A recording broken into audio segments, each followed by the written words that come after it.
Okay, so for today and Wednesday, what we're going to be working with is just three-dimensional figures.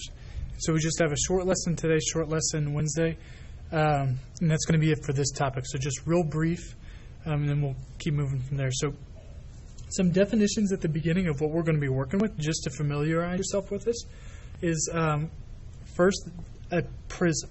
Okay, so here's some examples of what we call prisms. All right, they're three-dimensional figures that the ends are the same shape. So here, this is a triangular prism. Okay, and this one right here is a a rectangular prism, because both of the ends are the same shape. Okay.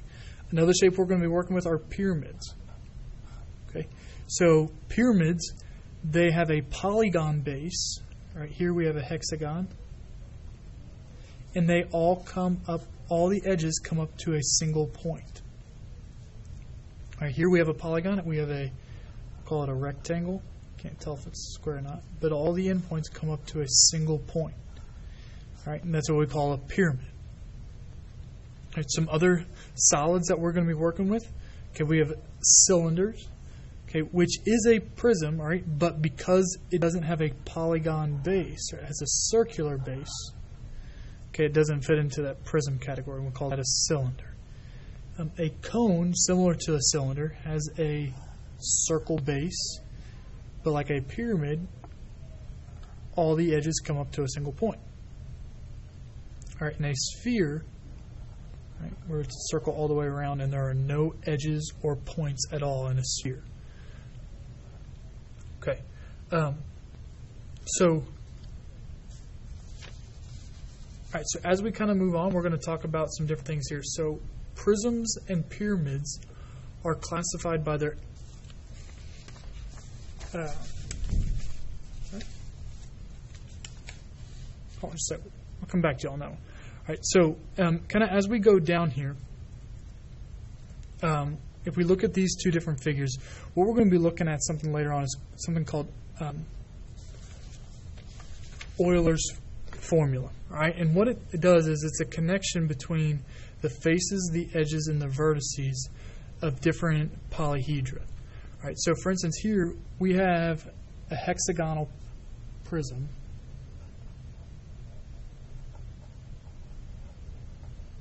Or hexagonal pyramid, sorry. Because we have a hexagon base, right, and all of the edges come up to a point. Now, what we're going to be looking at is there is a connection between the faces, right, and the faces are just all of the flat surfaces. So if we look at this figure, I have the bottom flat surface, and then there are six flat, this is a it's hexagon. There are 6 flat surfaces going up to the point. So we have a total of 7 faces. So the edges, okay, are the lines that connect the points. We have 6 edges going around the side and 6 on the base. All right, for a total of 12 edges. And the vertices are where all of the lines come to a point. Here we have 7 vertices.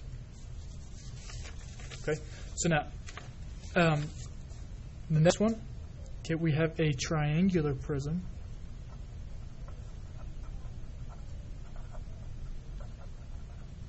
Okay, and in this triangular prism, okay, we can see here we have triangles for our edges. So we have 1 and 2 here. We have another edge, another face, and then we have this big face here, for a total of 5 faces. Right? Those are the flat surfaces.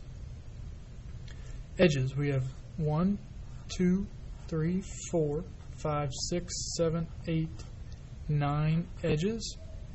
And vertices are the points. So we have 6 vertices. So as we look, there's going to be a connection between the relationship between a face, edges, and vertices of any type of polyhedron. Okay, Right, and a polyhedron is made up of these different polygons. So, famous old guy, okay, named Euler, right? He had a theorem that said if we take the number of faces and vertices of a polyhedron, then that's going to equal the number of edges plus 2. All right, and if we look at our previous examples, the number of faces and vertices of a hexagonal pyramid is 14, is equal to edges plus 2. Right, the faces and vertices is 11, is equal to 9 plus 2. So what we can do, okay, is we can, if we have a solid that we know has 8 faces and 12 vertices, we can determine the number of edges that it's going to have. So what I'm going to do is I'm just going to write down this formula. F plus V equals E plus 2. I have 8 faces, 12 vertices.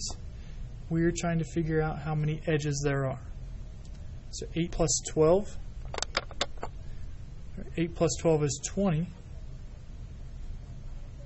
We solve for the edges, and I end up getting the number of edges is equal to 18. On the next one, it says if a solid has 8 faces and 12 edges, how many vertices will it have? Well, we know the number of faces plus vertices is equal to edges plus 2. So we have 8 faces. We do not know the number of vertices. There are 12 edges plus 2. So I'm going to go ahead and simplify over on the right. 8 plus V is equal to 14. We subtract 8. V is equal to 6. There are 6 vertices. All right, I'll go ahead and do this one with you guys. So the U-try says we have 14 faces, 36 edges. We know the number of faces plus vertices is equal to the edges plus 2. Right, we have 14 faces. We don't know the number of vertices. 36 edges plus 2. Right, so over here we can simplify that to 38. Subtract 14, and we end up getting, with this polyhedron, has 24 vertices. All right. Okay, and so that's Euler's theorem, and you'll be working with that a little bit today. All right. The next section we're going to look at is what we call a cross section. Okay, so a cross section is the intersection of a solid figure and a plane. All right. So if we look at this prism here, hello. If we look at this prism, we have a cylinder, right? So we can see the cylinder there, and it's cut by a plane. And at that intersection, right, you can see right there that the shape that cross section makes, right, is a rectangle, and that's what we're looking at.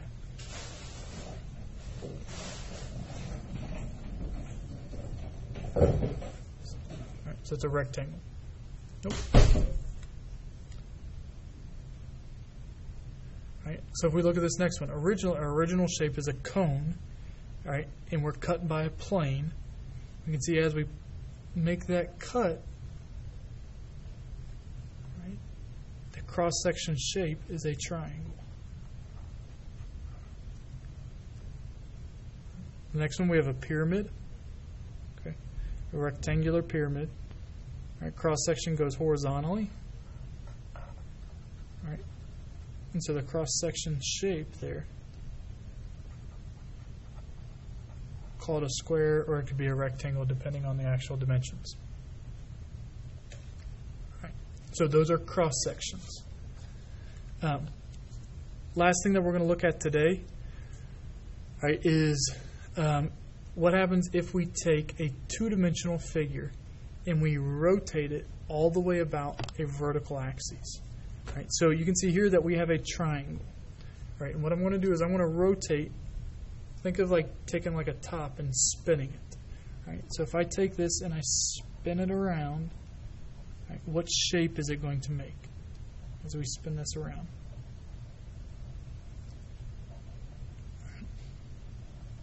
So we can see here that if I were to spin that around, it's going to make a cone shape.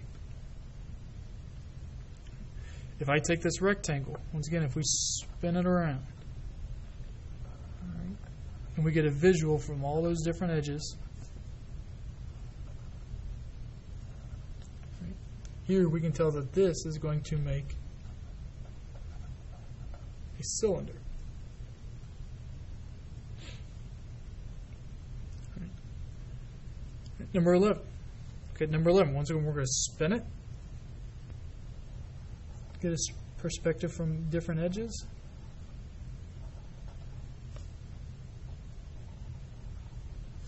All right, and this is going to make a sphere. Okay, and the last one. I'm going to start at the point here.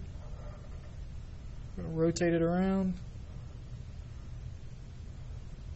May not have been the best visual, but so it's going to come to a point. Oh, that wasn't the best visual at all there. Let me fix that a little bit.